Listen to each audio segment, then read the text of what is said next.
ওরে মানুষ, ওই কারীম রবের ব্যাপারে তোরে কে ধোকায় ফেললো? যে চোখ দিয়ে তুই সিনেমা দেখতেছস, আরে ওই চোখ তো তোর ওই নায়ক নায়িকা দেয় নাই, আমি আল্লাহ দিছি। আল্লাহ যে কান দিয়ে তুই গান শুনতেছস, ওই কান তো তোর গায়ক গায়িকা দেয় নাই, আরে আমি আল্লাহ দিছি। আল্লাহ তুই আজকে ওদের পেছনে ছুইটা আমারে ভুইলা গেলি, কেন রে ভুইলা গেলি? আল্লাহ যেন বলছেন, আরে দোস্ত শোনেন না, শোনেন না, মা বাবা সামনে থাকলে আমরা গুনাহ করতে চাই না, সন্তান সামনে থাকলে গুনাহ করতে চাই না, মানুষের সামনে গুনাহ করতে চাই না। কেন? তাকায় আছে, আমার সন্তান আমার দিকে তাকায় আছে, আমি গুনাহ করতে চাই না। আমার মালিকের মর্যাদা আমার সন্তানের চেয়ে কমে গেল। আমার মালিক শুধু তাকায় আর অন্যায়। আমার মালিক ডাকতেছেন, তুই কেন গুনাহ করতেছিস? তুই কেন আমার নাফরমানি করতেছিস? আজকে আমার মালিকের মূল্য মা বাবার চেয়ে কমে গেল। আজকে আমার মা বাবার চেয়ে আমার মালিকের মূল্য মানুষের চেয়ে কমে গেল। আমার মালিক শুধু দেখছেন না, আমাকে ডাকতেছেন। আরে কার নাফরমানি করতেছি? ওই মালিকের যিনি এত ভালোবাসেন আমাকে। তো আল্লাহ তাআলা ওই মুহূর্তে ডাক দেয়া কি বলবেন? অমুতমাইন নাফস। ও মনোযোগ লাগবে কথাগুলো বুঝার জন্য। দেখেন ভাই, বক্তা বলতে আপনাদের মাথায় একটা সেটআপ আছে, আমরা জানি যে তার কাছ থেকে এখন আমি এই ডেলিভারি এই আঙ্গিকে পাবো। যদি ওই রকম চিন্তায় বয়া থাকেন তো মাফ চাই, আমারে মাফ করে দেন, আমার এই যোগ্যতা নেই। আমি মাদ্রাসায় পড়াই, ক্লাস করি, যেভাবে বয়ান ওইভাবেই করি, একটু একটু করে বুঝাই আগে। আজকেও আপনাদেরকে একটা পড়া মুখস্থ করাবো ইনশাআল্লাহ। না বয়ান বাড়িতে নেবেন না, সব দিয়ে যাবেন আমাদেরকে? না না, নেওয়া লাগবে। নেবেন তো ইনশাআল্লাহ? হ্যাঁ, একটা পড়া আজকে মুখস্থ করতে। চিন্তা করেন জীবনে কত ওয়াজ শুনছেন, প্রত্যেক দিন যদি একটা করে পড়া মুখস্থ করতেন, আজকে আপনিও তো ওয়াজ করতে পারতেন। আজকে একটা পড়া মুখস্থ করবো ইনশাআল্লাহ। আজকের আলোচ্য বিষয় এখনো আমি ঠিক করি নাই। আলোচ্য বিষয় ঠিক করার জন্য একটা ভূমিকা সাজাইতেছি, আপনারা মনোযোগ দিয়ে শুনতে থাকেন। ভূমিকার কথাগুলো বুঝলে আলোচ্য বিষয়ে যে আলোচনা হবে সেই কথাগুলো মনে রাখা সহজ হবে ইনশাআল্লাহ। তো আল্লাহ তাআলা তখন ওই অবস্থায়, ওই যে জান্নাতের বাড়ি দেখে অস্থির হয়ে গেছে যাওয়ার জন্যে, ঠিক ওই সময় আল্লাহ তাআলা ডাক দিবেন, ও মুতমাইন নফস, তুমি ফেরত আসো। বলেন আল্লাহ কি বলতেছেন? বলেন জোরে, আবার বলেন। এইবার বলেন তো ফেরেশতারা কি বলেছিলেন? মাশাআল্লাহ। ওহো, ফেরেশতারা ডাকার সময় বলেছেন উখরুজি, বের হও। আর আল্লাহ ডাকার সময় শব্দ পাল্টায়া বলছেন ইরজিই, ফেরত আসো। আছে কোনো পার্থক্য? বের হও মানে কেউ নিজের ঘরেই আছে, তাকে বের হতে বলা হচ্ছে, ভাই একটু বাইরে আসে। কিন্তু আল্লাহ ডাকার সময় বলে, বান্দা তুই নিজের জায়গায় নাই, তোর আসল ঠিকানা তো জান্নাত। আমাদের আসল ঠিকানা কই? হ্যাঁ, এই চিন্তাগুলো মাথার মধ্যে ঢুকায়া রাখবেন। আমাদের আসল বাড়ি কই? আমরা জঙ্গল থেকে আসি নাই, বলেন। আরে ঠিক না, আমি যা বলি তা বলেন। বলেন আমরা জঙ্গল থেকে চিড়িয়াখানার খাঁচা ভেঙ্গে পালাই নাই। বলেন আমাদের আসল বাড়ি আমরা কোত্থেকে আসি নাই? জঙ্গল থেকে, চিড়িয়াখানার খাঁচা ভেঙ্গে। আমাদের বাবা না, নবী আদম। বলেন, ওরা আদম কাইটে দিছে না, এখন আপনি ডাবল বানাইয়া দেন। ওরা কাটবে, আপনি ডাবল বানাইবেন। বলেন আমাদের বাবা, আমরা বান্দরের পুত না। সোজা কথা। এই শব্দটা মাননীয় স্বরাষ্ট্রমন্ত্রীর, তার কাছে যখন ওলামায়ে কেরাম গেছেন বিষয়টা নিয়ে, তো তিনি খুব সহজ সরল একটা উক্তি করছেন, ভাই যে যাই হোক, আমি কিন্তু বান্দরের পুত না। আমি ওইটা আপনাদের সময় দিলাম। তো যাই হোক, আল্লাহ তাআলা বলছেন ইরজিই, বান্দা বের হও না, তুমি ফেরত আসো। স্বাভাবিকভাবেই বান্দার প্রশ্ন আসবে, আল্লাহ ফেরত আসো মানি তো আমাকে আসল ঠিকানায় ডাকা হচ্ছে, তাইলে আমি যেখানে আছি এটা আমার আসল বাড়ি না, তো আসল বাড়ি কোনটা? তো এই জন্যই তো আল্লাহ আগের থেকে দেখায় রাখছেন, ওই যে জান্নাত দেখা যায়। ইরজিই ইলা রাব্বিক রাদিয়াতান মারদিয়া। দুনিয়ায় তুমি রবের সিদ্ধান্তে রাজি ছিলা, আজকে রব জানাচ্ছেন তুমি পরীক্ষায় পাস, রবও তোমার উপর রাজি। তাহলে পুরস্কার দেন। হাফেজরা খেয়াল করেন, হাফেজরা খেয়াল করেন। ধরেন আমার, তাইলে পুরস্কার দেন। বলে ওয়াদখুলি জান্নাতি, আমার জান্নাতে ঢুকে যাও। এবার হাফেজরা কোন কিছু রইছে না রয়নি? তো বলেন আপনাকে কিছু ভুল ধরার জন্য, বলেন কি রয়েছে? ফাদখুলি ফি ইবাদি, আপনাকে সতর্ক করলাম ভুল ধরার জন্য, এরপরে আমার জিজ্ঞেস করা লাগে ফাদখুলি ফি ইবাদি। ও মজার কথা, আল্লাহ বলছেন আমার জান্নাতে ঢুকো। এটা বলার আগে আল্লাহ বলছেন আমার স্পেশাল বান্দাদের দলভুক্ত। কারে জান্নাত দিবেন? আমারে ডাইরেক্ট ঢুকাইয়া দিবেন, আবার স্পেশাল বান্দার দলভুক্ত হওয়ার দরকার কি? প্রশ্ন জাগে। আহা, জান্নাতি বান্দার জন্য আল্লাহর কি মায়া! আল্লাহ চান না একটা মুহূর্তের জন্য বান্দাকে একটু ভয় দেখায় বিব্রত করতে। বলে এখানে ভয়ের কি আছে? একটু বুঝেন।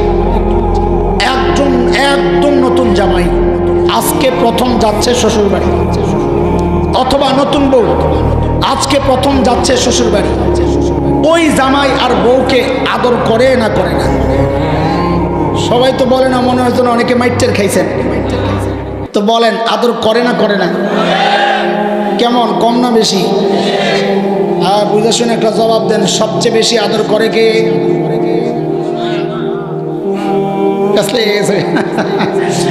আমি শ্বশুর বাড়ি সবচেয়ে বেশি আদর করে কে জিজ্ঞেস করি নাই, জিজ্ঞেস করেছি সবচেয়ে বেশি আদর করেন কে? জোরে কন।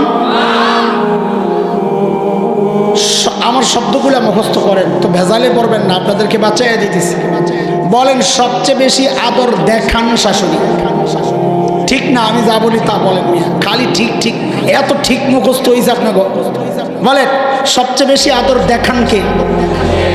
বলেন আপনারা বলেন সবচেয়ে বেশি আদর দেখান কে? আর সবচেয়ে বেশি আদর করেন মা। বলেন, আবার বলেন সবচেয়ে বেশি আদর দেখান কে? সবচেয়ে বেশি আদর করেন কে? এই পার্থক্য যেই পোড়া কপাল বুঝে না, ও খালি গন্ডগোল লাগায় দেয়। ও ভাবে আমার শাশুড়ি কত কিছু খাওয়ায়, আমার মায় তো এত কিছু খাওয়ায় না। আমার গাদা, শাশুড়ির মায়ের একটু ছেড়ে দিয়া দেখতে কত আদর করে। হ্যাঁ, এটা তো এখন আমি খুব বুঝি, আগেও বুঝছি, এখন বেশি উপলব্ধি হয়। আরে আমার বাচ্চারা যখন মাঝে মাঝে শ্বশুর বাড়িতে যায়, মানে আমার শ্বশুর বাড়ি আর ওদের নানার বাড়ি ঢাকাতে, তো আমি মাহফিল শেষে মধ্যরাতে শেষ রাতে বাসায় ফিরি। তো বাসায় কেউ না থাকলে তো চিন্তা করি একা একা যায়া লাভ কি, আমিও শ্বশুর বাড়িতে যাই। তো যায়া কি পাই? যায়া পাই শ্বশুর নাক ডাকতেছেন, শাশুড়িও ডাকতেছেন একটু কম আওয়াজটা, বউ ঘুম, আমার বাচ্চারাও ঘুম, শালা সম্বন্ধী শালি এগুলোর তো কোনো খোঁজখবরই না, দুনিয়াতেই নেই। দারোয়ান গেট খুলে দেয়, আমি এতিমের মতো ঢুকি, অসহায়ের মতো ঘুমায়া থাকি। আহারে, আমার মা যখন জীবিত ছিলেন আমার মনে আছে, হায়, আমি যখন বাসায় ঢুকতাম, আমার 9 তলায় আমার বাসা, তো একটা গলি আছে, গলি দিয়ে ঢুকতে হয়, লম্বা গলি। তো গলিতে গাড়িটা ঢুকার সাথে সাথেই দরজা ওই জানালার কাছে, গ্লাসের কাছে মাথায় না উপরের দিকে তাকাইতাম। এটা আমার অভ্যাস ছিল। কেন? মনে হতো কেউ একজন দাঁড়ায় আছে, এটা মনের ডাক। তো তালা খুলে, নিজে নিজে তালা খুলে যখন ঘরে ঢুকতাম, যা কি পেতাম, বউ ঘুমাইতেছে, বাচ্চারা ঘুমাইতেছে, একজন মানুষ শুধু সজাগ, মা। কখনো দেখতাম জানালার কাছে দাঁড়ায় আছে, কখনো সেজদায়, কখনো দোয়ায়, কখনো একা একা পাইচারি করতেছেন। তো মাঝে মাঝে যায় জড়াইয়া ধরতাম, মা ঘুমান না? তো কি জবাব দিতেন? বাবারে, বাহিরে যতক্ষণ থাকো ঘুম তো আমার আসে না। এর নাম তো মা, এর নাম কি? আচ্ছা, এটা অন্য বিষয়, আমি এই বিষয়ে আলোচনা করতে চাচ্ছি না। তো সবচেয়ে বেশি আদর করেন তো মাই, শাশুড়ি সবচেয়ে বেশি আদর দেখান। আচ্ছা, পরে কি করে না করে সেটা পরের কথা, প্রথম দিন তো আদর করে নাকি? কিন্তু তারপরেও দেখবেন নতুন জামাই, নতুন বউ একা একা যেতে চায় না। ওই বিশেষ করে মেয়েরা ছোট্ট একটা বোন টোন থাকলে ওরে সাথে নিয়ে নিতে চায়, একা যাইতে চায় না। কাজিন যে আছে, খালাতো, চাচাতো, ফুফাতো, মামাতো, এমন একটারে নিয়ে নেয়। কেন? নতুন জায়গা, এক অজানা আশঙ্কা কাজ করে। কি হয়? অথচ জানে গেলে কি করবে, কথা বলে না, গেলে কি করবে। তারপরও একটা অজানা আশঙ্কার কারণে সে সাথে ছোট্ট একটারে নিয়ে নেয়। আল্লাহ তাআলা যদি ডাইরেক্ট বলতেন, এরে বান্দা আমার জান্নাতে ঢুকে যা, তো যদি বান্দার দিলের মধ্যে ওই ভয়টা কাজ করে, বাপরে বাপ এত বিশাল জান্নাতে আমি একা একা কেমনি কি, তা আল্লাহ ওই ভয়টাও দূর করতেছেন। বান্দা না না তুই ভয় পাইস না, আমার আরো স্পেশাল বান্দারা তো আছে, ফাদখুলি ফি ইবাদি, আমার ওই বান্দাদের দলভুক্ত হ, সবাই মিলে জান্নাতে ঢুকে যাবে। দোস্ত এবার কথায় আসেন, জীবনের টার্গেট ঠিক করেন, টার্গেট ঠিক করেন। বলে টার্গেট তো আছে, যিনি কমিশনার তিনি চাইবেন মেয়র হইতে, তিনি চাইবেন এমপি হইতে, এমপি সব চাইবেন মন্ত্রী হইতে, ব্যবসায়ী এক দোকানের মালিক চাইবেন আরেকটার মালিক হইতে, এক বাড়িওয়ালা টার্গেট আরেক বাড়ি, ছেলে ডক্টর হবে, ইঞ্জিনিয়ার হবে, বিদেশ যাবে, ইউরোপ আমেরিকায় যাবে, টার্গেট তো আছে। টার্গেট ছাড়া কোনো মানুষ হতে পারে না, টার্গেট তো আছে। কিন্তু দোস্ত একজন ইমানদার বান্দা হিসাবে প্রত্যেকটা মানুষের জীবনের টার্গেট হওয়া উচিত একটাই, যে আমার মৃত্যু যেন হয় ওই অবস্থায় যে আমার মৃত্যুর সময় আমার মালিক আমাকে ডেকে বলেন, ও বান্দা আমি তোর উপর রাজি। প্রত্যেকটা ইমানদারের এই টার্গেট হওয়া উচিত। চান কি চান না এই মৃত্যু? বলে চান এই মৃত্যু? চান মৃত্যুর সময় আল্লাহ ডেকে বলবেন আমি রাজি, এই মৃত্যু চান আপনারা? আমি চাইলেই হবে না আল্লাহও চাওয়া লাগবে। এক বান্দা রাস্তার পাশে খুব খুশি লাফাইতেছে, খুশি আর খুশি। আমাদের হুজুর ধরছে না, এদিকে পাগলা এত খুশি কেন? হুজুর মসজিদে থাকেন আর আজান দেন আর খান, তো আপনি বুঝবেন কি? তো বলস না তুই, তো বলে আমেরিকার প্রেসিডেন্টের মেয়ের বিয়ে করতেছি। বলেন কারে কারে? খেয়াল করেন কারে? তো হুজুর বলে আরে আগে জানতাম তার সিরা দেখি তারই নেই, যে কথা বলছে আরো খিপে গেছে। মোল্লা মানুষ কি বুঝবেন? কাম কিন্তু গড়ায় লাইতেছে। হুজুর অপেক্ষা করেন, অর্ধেক আগায় গেছে মাশাআল্লাহ। তো হুজুর কয় পাগলা দেহি কি কয়, ধরছে তুই কি অর্ধেক আগাইছস কত দেহি? তো হুজুর আমি তো রাজি। বুঝেন নাই কথা আপনারা? এবার কর বুঝেন নাই? এত দেরিতে বুঝলে তো সমস্যা। কাম অর্ধেক আগাইছে কেমনে কয় আমি তো রাজি, এখনো বুঝেন নাই? এই রে মানুষ কারে বুঝাবো? আরে বিয়া করতে কয়জনের রাজি লাগে? তো পাগলায় যদি রাজি হয় কাম কদ্দুর আগাইছে, এই জন্য হ্যাঁ লাফাইতেছে খুশি। এখন কোন বিয়ে হইব জিন্দিগিতে?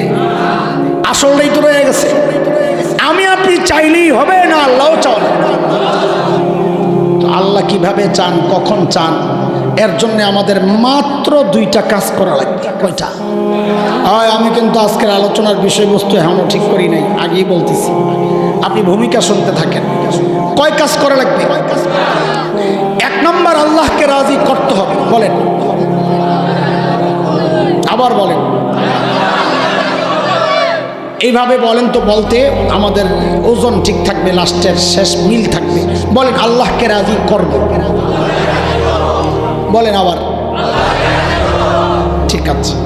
শৈল মাছ ধরছেন? শৈল মাছ আছে অভ্যাস? কঠিন কাজ না সহজ কাজ? অনেক কঠিন। শৈল মাছ ধরা যত কঠিন, পানির নিচ থেকে উপরে ওঠানো তার চেয়ে বেশি কঠিন। ঠিক কথা। এক আল্লাহর বান্দা ওই দুই হাত দিয়া ধরছে, কানের ভিতর দিয়ে আঙ্গুল ঢুকাইয়া এমন জোরে চাপ মারছে, শৈল মাছ তো কালিমা পড়া শুরু করছে, আমার হায়াত শেষ। উঠাইতেছে, পুকুরের পাড়ে উঠতেছে, প্রথম পা যে ফালাইছে তো শুকনা জায়গায়, কিন্তু দ্বিতীয় পা তো আর শুকনা জায়গা পায় নাই। প্রথম পায়ের পানি গড়াইয়া নিচে পড়ছে না, ওই ভিজা জায়গায় পা পইরা একটু স্লিপ কাটছে, হাতটা একটু ঢিল হয়েছে, শৈল মাছ তো সালাম দিয়ে গেছে।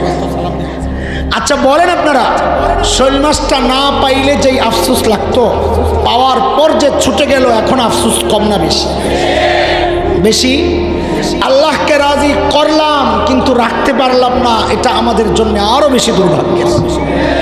বলে আরে আশ্চর্য তো, আল্লাহরে রাজি করে কেমনে? এখন আমাদের কাজ কি? তো কাজ দুইটা। এক হচ্ছে আল্লাহকে রাজি করব, বলেন। দুই নম্বর কাজ হচ্ছে আল্লাহকে রাজি রাখবো। বলেন আবার। এক নম্বর, দুই নম্বর। করে কেমনে, রাখে কেমনে? বলে যত নেক কাজ আছে, ভালো কাজ, নামাজ, তিলাওয়াত, সাদাকা, হজ, যাকাত, এগুলো সব হচ্ছে আল্লাহকে রাজি করার পদ্ধতি। বলে রাখে কেমনে? তাহলে নারাজ হয় কেমনে? বান্দা যখন গুনাহ করে আল্লাহ নারাজ হয়। তাইলে রাখার পদ্ধতি হচ্ছে গুনাহ ছেড়ে দাও। বলে আল্লাহকে রাজি করব নেক আমল করার মাধ্যমে, আর আল্লাহকে রাজি রাখবো গুনাহ ছাড়ার মাধ্যমে। মনে থাকবে ইনশাআল্লাহ। যেহেতু আমাদের হাতের সময় কম, এই জন্য আমরা অর্ধেক ছেড়ে দিচ্ছি, আল্লাহকে রাজি করার পদ্ধতি ছেড়ে দিচ্ছি। কেন? এই আলোচনাই বেশি হয়, আল্লাহকে রাজি করার পদ্ধতি আলোচনা বেশি হয়। এই জন্য আমরা আজকের আলোচনা করব আল্লাহকে রাজি রাখবো, মানে গুনাহ ছাড়বো। ঠিক আছে ইনশাআল্লাহ? পেছনের কথাটা আবার শোনান। আল্লাহকে রাজি রাখবো, কেন রাখবো? কেন রাখবো? আল্লাহ যেন মৃত্যুর সময় ডেকে বলেন, ও বান্দা আমি তোর উপর রাজি। পড়া তো মুখস্থ শোনাইতে হবে। বলেন আল্লাহকে রাজি। আমাদের কাজ কয়টা? দুইটা থেকে একটা। আজকে বলেন কয়টা? আল্লাহকে রাজি, আল্লাহকে রাজি রাখবো। কেন রাখবো? যেন মৃত্যুর সময় আল্লাহ ডেকে বলেন, বান্দা আমি তোর উপর। দেখেন, আমি যেই মসজিদে নামাজ পড়াই, ঢাকার সায়েন্স ল্যাব নিউ এলিফ্যান্ট রোডের কোনায় যে মসজিদটা জুমা পড়াই, আমি Dhaka university, Dhaka college, city college, BUET, এই সবগুলোর মাঝখানে। আজকেও ওই যে আপনার পিজি হসপিটাল, পিজি মেডিকেল কলেজের ছাত্ররা, ডাক্তাররা প্রায় 40 জনের জামাত আসছে তাবলীগের। আমারে ছাড়া খাইব না। আমার তো লম্বা সময় লাগে মুসল্লি বিদায় করতে করতে, সারা দেশ থেকে আসেন। বিদায় করতে করতে প্রায় 3টা। ওরাও বসে রয়েছে যে না আজকে আপনারা ছাড়া খাবো না। তো একসাথে খাইয়া ওদেরকে বিদায় দিয়ে এরপরে আসছি। কেন এটা? আমি ছোট মানুষ বলে এই ইউনিভার্সিটির ছেলেরা যারা দাওয়াত ও তাবলীগের মেহনতের ফসল হিসাবে দ্বীনি লাইনে আছেন, ওরা আমার কাছে বেশি আসে। 2 কারণ। আমি বড় সেই জন্যে না। এক কারণ হচ্ছে আমাকে কাছে পায়, আরেক হচ্ছে বড়দের কাছে যাইতে ইতস্ত করে। আমি ছোট মানুষ কুট করে আয়া পড়ে আমার কাছে। তো প্রায় সবার একটাই কথা, হযরত গুনাহ তো ছাড়তে চাই কিন্তু ছাড়তে পারি না। গুনাহ ছাড়তে চাই। আমরা বলি আরে এই কথা তো আমরাও আমাদের শায়েখের কাছে বলতাম, আমাদের পীর, আমাদের শায়েখ, আমরা যার কাছে চলি, যার কথাই চলি, আমরাও তার কাছে বলতাম হযরত গুনাহ ছাড়তে চাই, ছাড়তে পারি না।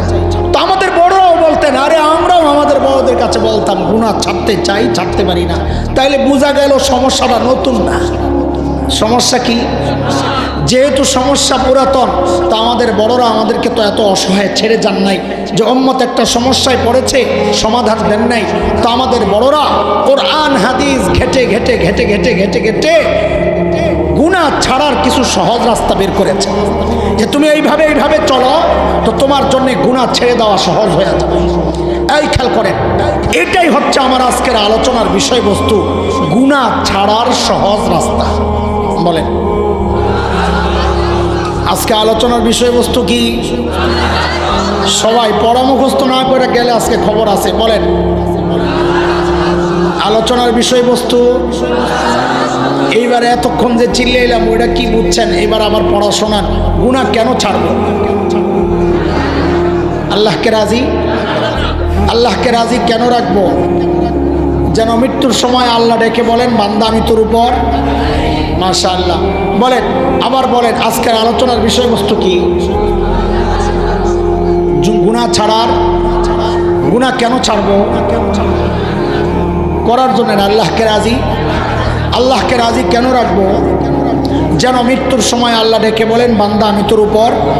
পড়া মুখস্থ হয়েছে আলহামদুলিল্লাহ, মাশাআল্লাহ। 1 নম্বর। ওই কিসের 1 নম্বর? মাশাআল্লাহ। পড়া না শোনাইলে মুরগি বানাই দেবো। আমি কিন্তু অভ্যাস খারাপ। মুরব্বীরা না, পোলাবেন্ডি বলতেছি, ডরায়েন না। বলেন 1 নম্বর। কিসের 1 নম্বর? গুনাহ ছাড়ার সহজ রাস্তা। হ্যাঁ বলেন, আবার বলেন 1 নম্বর। কিসের 1 নম্বর?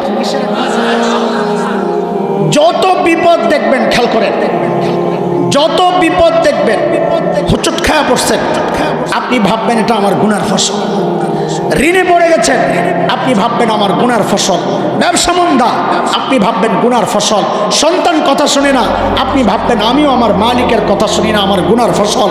বউ কথা শুনে না, আপনি ভাববেন এটা আমার গুনার ফসল। হ্যাঁ হ্যাঁ, আপনাদের জন্য পেশ না লাগে আমি ভেঙে দিচ্ছি। গুনার কারণেই শুধু বিপদ আসে না, বিপদ দুই কারণেই আসে, গুনার কারণেও আসে, আবার পরীক্ষা হিসাবেও আসে। আপনি ক্লাস 8-এর ছাত্র, 9-এ উঠতে হইলে 8-এর পরীক্ষা দেওয়া লাগবে না? আল্লাহ যখন কোনো বান্দার মর্যাদা বাড়াতে চান তখন তার থেকে একটু পরীক্ষা নেন, যে দেখান তাকে আগানো যায় কিনা। তো বান্দা পরীক্ষায় পাশ করলে আল্লাহ তার পরবর্তী ক্লাসে উঠায়া দেন। কিন্তু আমি এটা ভাববো না যে আল্লাহ আমাকে পরীক্ষা নিচ্ছেন, আমি বুজুর্গ হয়ে গেছি, আমার উপরে উঠাইতে চাইতেছেন, তাইলে অন্তরের মধ্যে একটা ভাব আসতে পারে, এটা আরেক সমস্যা। এই জন্য আমি ভাববো এটা আমার গুনার ফসল। বলে আমি ভাববো এই বিপদ কিসের ফসল? আমাদের সমস্যা কি জানেন? খুব মনোযোগ দেন। আমাদের সমস্যা হচ্ছে বিপদে পড়লে আমরা এটা ভাবতে রাজি না। আমরা দৌড়ে আসি হুজুরের কাছে, হুজুর আমার বউ কথা শোনে না। তোমার বউ কথা শোনে না, আমি হুজুর কি করব? আপনাকে হুজুর যেই কাম ওইটাই করেন না। কি কাম? একটা তাবিজ দেন। আমগরে আল্লাহ দুনিয়ায় পাঠাইছেন কি দেওয়ার জন্যে? বলেন বলেন, কি দেওয়ার জন্যে? হ্যাঁ, জানাজা পড়ানোর জন্য, আর আপনাকে তাবিজ দেওয়ার জন্য, তাই না? মাশাআল্লাহ।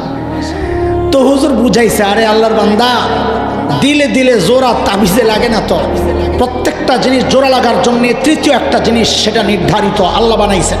যেমন আপনারা বুঝেন, কাপড়ে কাপড়ে জোড়া লাগছে কি দিয়া? সিলাই দিয়া না, সুতা দিয়া। বলেন কি দিয়া? কাঠে কাঠে জোড়া লাগছে কি দিয়া? লোহা দিয়া। ইটে ইটে জোড়া লাগছে কি দিয়া?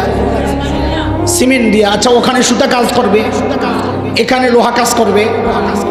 দিলে দিলে জোড়াও তাবিজে লাগে না। আপনারাও শুনেন কথাটা। আমাদের একটা বদ অভ্যাস আছে, কিছু হইলেই খালি হুজুর একটু পানি পড়াতেন। আমার কাছে, আমি তো নিউ মার্কেট এলাকায়, ব্যবসায়ীরা থাকে, আমি এই কাস্টমার বেশি পাই।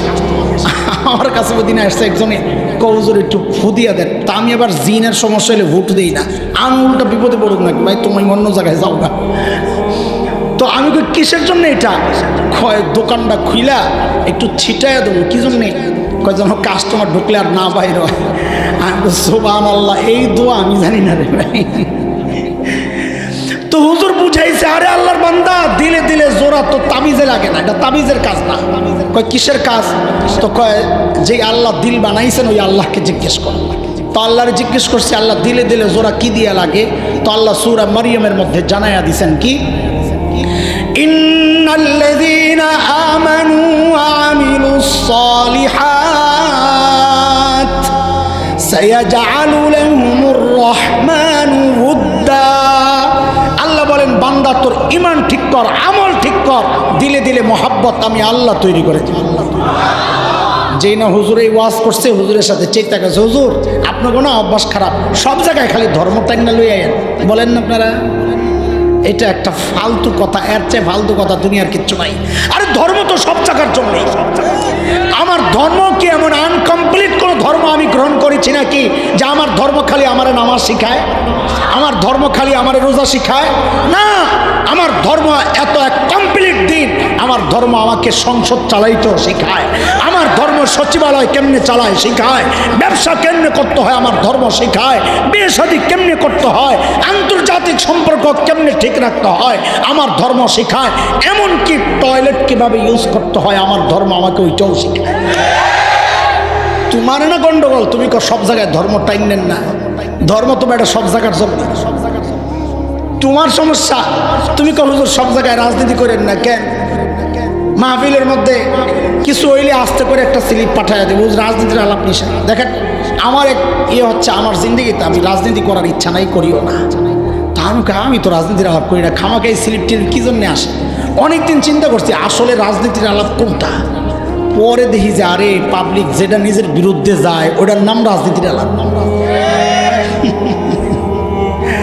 তা আমি আমার মসজিদেও জিজ্ঞেস করছি, সেখানে তো সব বড়রা থাকেন, যে রাজনীতির আলাপ যে কোন আপনারা মেম্বর থেকে করা নিষেধ কেন?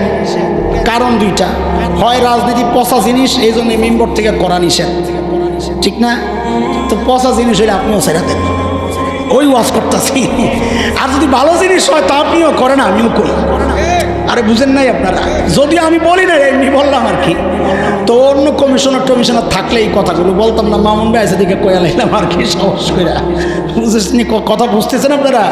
হ্যাঁ, আয় মালিক খেপে চেপে গেছে, হুজুর দিবেন না ভালো কথা, ওয়াজ করেন না। তো হুজুর লাগে মহাব্বত আসতো, হুজুর ধরছে এই শুনে চিত্তা যে জানগা করবেন কি যাই কয় বউ যে কারণে রাগ করছে ওইটা মিটিয়ে দেবো। কি কারণে রাগ করছে? হিন্দি সিরিয়ালে শাড়ি একটা দেখছিল, চাইছে দেই না দেখেই তো এক সপ্তাহ ধরে তরকারি মজা হয় না। লাগে শাশুড়ির একটা দেবো 2 বছরের জন্য রাগ ব্লক। ও দোস্ত, আমি আপনি টাকা দিয়ে যে দিল জয় করতে চাইবো এটা আল্লাহ জানতেন কিনা? কথা কয় না। আরে আল্লাহ জানতেন না? জানেন না তো আল্লাহ তাআলা সূরা আনফালের মধ্যে আল্লাহ তাআলা জানায়া দিছেন, বান্দা শোন শোন শোন, সারা দুনিয়া খরচ করলেও দিলে দিলে জোড়া তুই লাগাইতে পারবি না, কারণ এটা টাকার কাজ না, এটা আমি আল্লাহর কাজ। কার কথা এটা?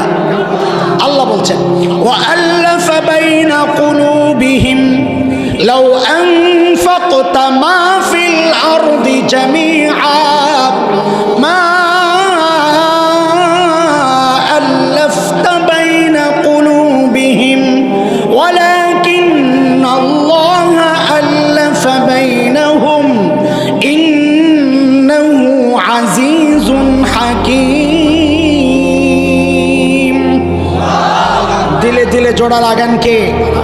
চিল্লা এখন কে? ও দোস্ত, এটা হচ্ছে গুনাহ ছাড়ার 1 নম্বর সহজ রাস্তা। যে কোনো বিপদে পড়লে ভাববো এটা আমার কিসের ফসল? বলেন কিসের ফসল? 2 নম্বর।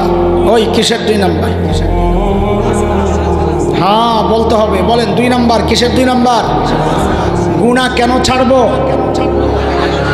আল্লাহকে রাজি কেন রাখবো? মৃত্যুর সময় আল্লাহ ডেকে বলেন, বান্দা আমি তোর উপর পড়া মুখস্থ হইতেছে, হ্যাঁ ইনশাআল্লাহ মাশাআল্লাহ। এই যে বসে আছেন, গুনাহ করতেছেন? করেন নাই? করেন না, মাশাআল্লাহ।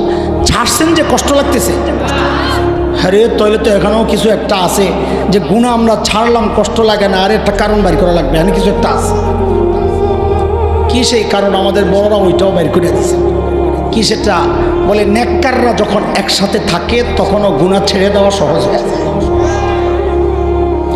এই জন্য দোস্ত, আমাদের বড়দের কথা, তুমি মুফতি না মুহাদ্দিস না শাইখুল হাদিস না খতিব না বক্তা, দেখার কিচ্ছু নাই। নিজের জীবনকে একজন আল্লাহওয়ালার কাছে সঁপে দাও, নিজেকে আল্লাহওয়ালার সাথে যুক্ত করো। মানুষ যদি কোনো আল্লাহওয়ালার সাথে সম্পর্ক না রাখে, শয়তান তাকে পায়া বসে। কথা বলেন, আল্লাহওয়ালার সাথে সম্পর্ক করতে হবে, থাকতে হবে নেককারদের সাথে। আমাদের আবার অনেক ভাই আছে, এগুলো বললেই আমাদের সাথে খেইপা যায়, বলে কোরআন হাদিস থাকতে আবার এই সমস্ত হুজুর মুজুর যাওয়া কি দরকার? এরা কারা? যাদের অধিকাংশের ওস্তাদ কোনো আলেম না, ফদিলাতুশ শেখ আল্লামা মুফতি ইন্টারনেট লানাতুল্লাহি আলাইহি। হুজুরের নাম কি? আলেমের কাছে যাইব না, টিপ্পা টিপ্পা সব বাড়ি করে আলাই। সুবহানাল্লাহ, এত সহজ দিন না। বলে এগুলো অবৈজ্ঞানিক কথাবার্তা। কোনটা বৈজ্ঞানিক কোনটা অবৈজ্ঞানিক এটা তুমি ভালো জানো না আল্লাহ আল্লাহ রসুল ভালো জানেন? তো আল্লাহই তো বলছেন, কুনু মা'আস সাদিকিন, নেককারদের সঙ্গী হও, আল্লাহওয়ালাদের সাথে থাক। বলে আল্লাহওয়ালাদের সাথে থাকলে যে গুনাহ ছাড়া সহজ হয়, এটা আপনাদেরকে একটু বুঝাই, আপনারা বুঝেন, তখন আপনি জবাব দেন কোনটা যৌক্তিক কোনটা অযৌক্তিক। এই যে আমার মাথার টুপিটা একটু বুঝেন, আপনারা বুঝেন, আমার মাথার টুপিটা বলেন তো, এই টুপিটা আল্লাহওয়ালা না আল্লাহওয়ালার পোশাক? বলেন। এই যে আমার নিসফে সাক জামাটা, এটা আল্লাহওয়ালা না আল্লাহওয়ালার পোশাক? আমার এই যে মোহতারাম ভাই মাওলানা সাহেব যে পাগড়ি পরছেন, এই পাগড়িটা আল্লাহওয়ালা না আল্লাহওয়ালার পোশাক? ঠিক আছে, আল্লাহওয়ালা তো না, কি পোশাক? হয় কোনোদিন দেখছেন না আপনারা কেউ পাগড়ি জুব্বা লাগাইয়া সিনেমা হলে ঢুকতেছে? কেন? তারা কে আটকাইছে? আল্লাহ তো আটকাইছেই। কে আটকাইছে? তার বলে এই পোশাক পরা কেউ সিনেমা হলে যায় নাকি? তো সেই পোশাক পরা সিনেমা হলে যাচ্ছে না। কি বুঝলেন? এখনো আল্লাহওয়ালার সাথে লাগে নাই, খালি আল্লাহওয়ালার পোশাকের সাথে লাগছে, তাতেই গুনাহ করা কঠিন হয়ে গেছে। তাহলে আল্লাহওয়ালার কাছে গেলে তো গুনাহ করা অসম্ভব হয়ে যাবে। বুঝেন না এই কথা? বুঝেন না এই কথা? তার একটু বুঝেন। একটা উদাহরণ শোনেন। আমার নানার বাড়িতে একটা তেঁতুল গাছ আছে, ভারী মজার তেঁতুল, টক মিষ্টি।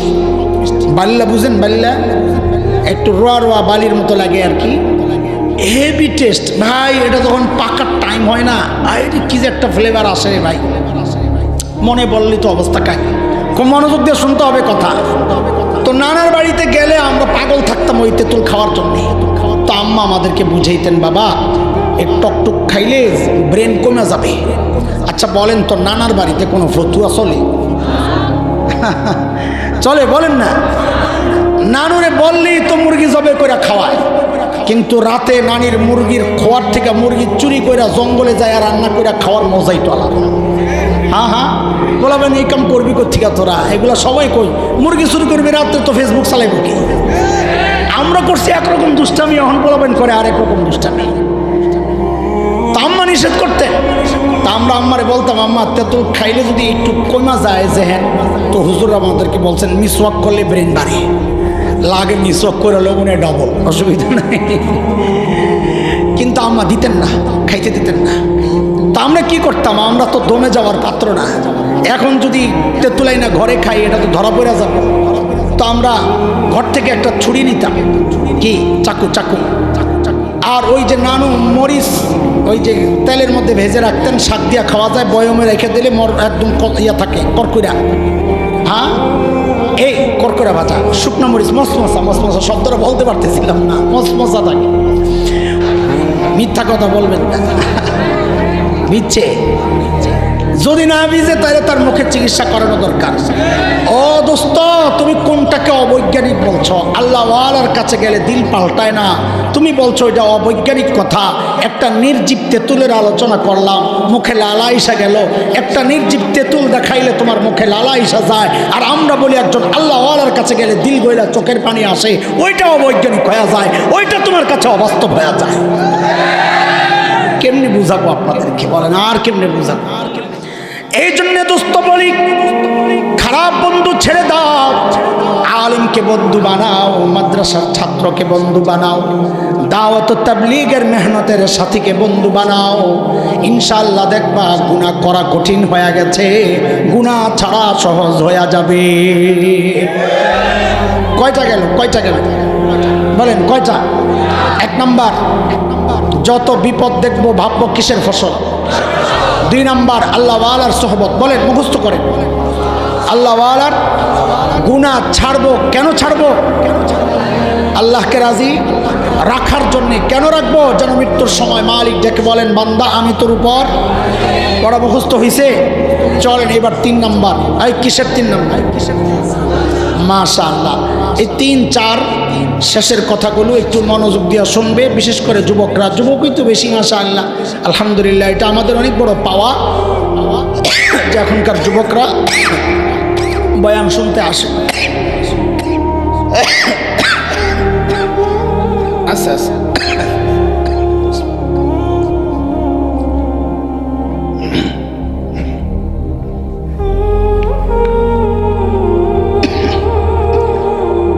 হাজরিন, কোন ভবনে যখন ঢোকার সময় আমরা দেখি লেখা, এই ভবনটা সিসি ক্যামেরা দ্বারা নিয়ন্ত্রিত, লেখা থাকে না? ওই লেখাটা নজরে পড়লে আমার চলন বলন সব কিছুর মধ্যে চেঞ্জ চলে আসে, যে আমি নিশ্চিত বুঝতে পারি আমাকে দূর থেকে কেউ দেখছে, আমার ভিডিও হচ্ছে। তখন আমার দ্বারা কোনো অপরাধ সংগঠিত হয় না, কারণ আমি জানি আমি ধরা পড়ে যাব। আরে চোর চোর চুরি করতে যায়, যখন দেখে সিসি ক্যামেরা, তা আগে রেডার পিড়ে ভাঙে, ওই দৃশ্য আগে ভিডিও হয়ে আছে, ওর নিজে বুঝে না, ওর তো ছবি আয়া গেছে। আরে ভাঙ্গার আগে দিয়ে ছবিটা উঠছে না, বোকার মতো ভাঙ্গে কি লাভ, রেকর্ড তো হয়ে গেছে। তো চোর পর্যন্ত সিসি ক্যামেরাকে ভয় পায়, আমরাও ভয় পাই। দোস্ত, গুনাহ করার সময় শুধু এই চিন্তাটা দিল আর দিমাগের মধ্যে একটু বসায় আনেন যে আল্লাহ তাআলা আমার চারপাশে 1টা 2টা না 8টা সিসি ক্যামেরা ফিট করে রাখছে। কয়টা বলেন? কয়টা? আমি সিসি ক্যামেরা বলছি বুঝানোর জন্যে, শরীয়তের ভাষা হচ্ছে সাক্ষী। বলেন কি? সাক্ষী। তাইলে আমাদের চারপাশে কয় সাক্ষী আছে? কয় সাক্ষী? এই সাক্ষীগুলো মুখস্থ করেন, তাইলে আপনাদের দিল আর দিমাগের মধ্যে বসাইলে দেখবেন প্রত্যেকটা সাক্ষী গুনাহ করার সময় আপনাকে ডাক দিবে, এই কি করস তুই? আমি কিন্তু সাক্ষী। কয় সাক্ষী বলেন? এক নম্বর সাক্ষী জমিন। কি? মালিক বলেছেন ইয়াউমা ইযিন তুহাদ্দিসু আখবারাহা বিআন্না রাব্বাকা আওহা লাহা। আরে বন্ধু, জমিন কথা বলবে। জমিন আল্লাহ আমার উপর দাঁড়ায়া গুনাহ করেছে। যদি গুনাহ করতে হয় মালিকের এই জমিন ছেড়ে দূরে কোথাও চলে যান, সম্ভব? বলেন সম্ভব? সূরা রহমানের মধ্যে মালিক বলেছেন কি? ইয়া মাশারাল জিন্নি ওয়াল ইনস ইন ইসতাতাতুম আন তানফুযু মিন আকতারিস সামাওয়াতি ওয়াল আরদ ফানফুযু লা তানফুযুনা ইল্লা বিসুলতান।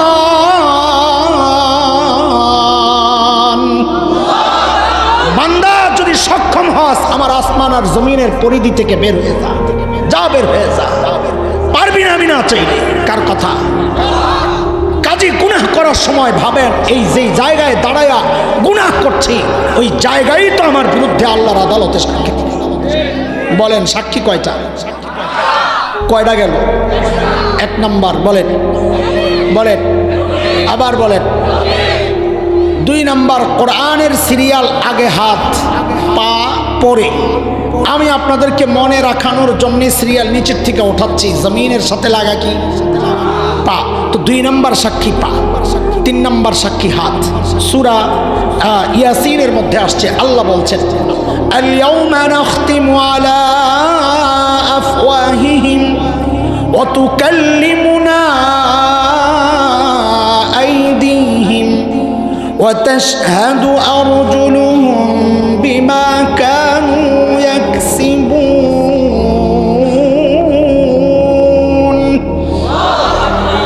কথা বললে আল্লাহ সিলগালা করে দিবেন মুখ, চুপ, কোনো কথা নাই। তখন পা কথা বলা শুরু করবে, আল্লাহ আমি সাক্ষী এই পা দিয়া হেঁটে হেঁটে যায় আমি গুনাহ করছি। হাত কথা বলা শুরু করবে, আল্লাহ আমি সাক্ষী এই হাত আমি গুনাহ করছি। কয় সাক্ষী কেন? বলেন। এক নাম্বার, দুই, তিন, আবার এক নাম্বার জমিন, দুই, পা, তিন, চার নাম্বার সাক্ষী কান। কান হাতের সাথে কাছে কোনটা? এরপরে চোখ। চোখ বলেন। চার নাম্বার, পাঁচ নাম্বার, ছয় চামড়া। ছয় কি? কোরআন আল কারীমের সূরা হামিম আস-সিজদার মধ্যে এই তিন সাক্ষীর কথা আসছে। আল্লাহ বলছেন হাত্তা ইযা মা জাউহা শাহিদা আলাইহিম সামউহুম ওয়া আবসারুহুম ওয়া জুলুদুহুম